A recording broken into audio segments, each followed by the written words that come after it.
हिंगोली जिल्ह्यात यंदा मृग नक्षत्राने जे आहे ते पावसानं पाठ फिरवली होती। त्यानंतर थोड्या बहुत पावसानंतर शेतकऱ्यांनी पेरण्या केल्या, परंतु अनेक शेतकऱ्यांना जे आहे ते आता सोयाबीनच्या बोगस बियाणांचा सामना करावा लागतोय। मी सध्या पेडगाव या गावच्या शिवारात आहे आणि आपण बघतोय की या शेतामध्ये शेतकऱ्यानं सोयाबीनची पेरणी केली, परंतु यामध्ये जे आहे ती सोयाबीन उगवलंच नाही। त्यामुळे हा शेतकरी हतबल झाला आहे।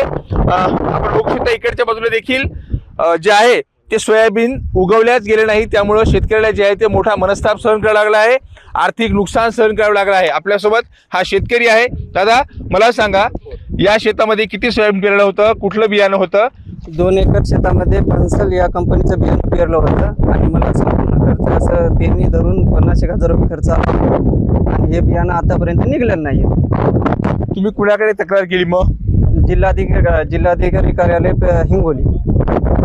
मला सांगा, आणखी किती शेतकरी तुमच्या गावातले ज्यांना ज्यांचं सोयाबीन उगवलं नाही? असे बरेच शेतकरी आहेत गावामध्ये, हो, पण ते काय कंप्लेंट द्यायला तयार नाही ते। बरं, आपण बघतो की या शेतकऱ्यांनी तक्रार केली, त्यानंतर आता पुढे जे आहे कृषी विभागाचा पथक प्रत्यक्ष शेतकऱ्यांच्या बांधावरती आला आहे। त्याचबरोबर जे शास्त्रज्ञ आहेत, कृषी शास्त्रज्ञ देखील आले आहेत आणि आता या ठिकाणी या पंचनामा करणं सुरू आहे। सर, मला सांगा, आता ही पंचनाम्याची नेमकी प्रक्रिया कशी असते, शेतकऱ्यांना नुकसान भरपाई कशी मिळणार?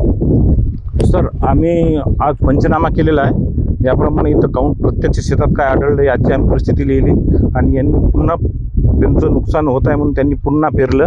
त्यानंतर आम्ही या लॉटचे सॅम्पल काढलेले आहेत आणि हा लॉट आम्हाला त्या दुकानामध्ये आढळलेला आहे, त्यामुळे सॅम्पल काढा आणि तपासायला पाठवू आम्ही। तपासणीनंतर त्याचा रिझल्ट फेल जर आला तर आम्ही त्वरित ते दुकानदार आणि कंपनी आणि जे होलसेल डीलर या 3 लोकांवर आम्ही कारवाई करू, सेल स्टॉप देऊ आणि त्याची न्यायालयीन आम्ही कोर्ट केस सादर करू त्याच्या। नक्कीच, आपण पाहिलं तर हे होते कृषी विभागाचे अधिकारी आणि या सर्व तपासणीच्या अहवालानंतर पुढील जी प्रक्रिया ती आम्ही करू असं यांचं म्हणणं आहे। परंतु एकंदरीतच हिंगोलीच्या पेडगाव परिसरामध्ये, त्याचबरोबर सेनगाव तालुक्यातील वरीड संबंध शिवारामध्ये देखील बोगस बियाण्यामुळे जे ते शेतकऱ्यांना दुबार पेरणीचा फटका बसत आहे आणि आधीच पाऊस नसलेल्या काळामध्ये शेतकऱ्यांना या स्थितीला तोंड द्यावं लागत आहे।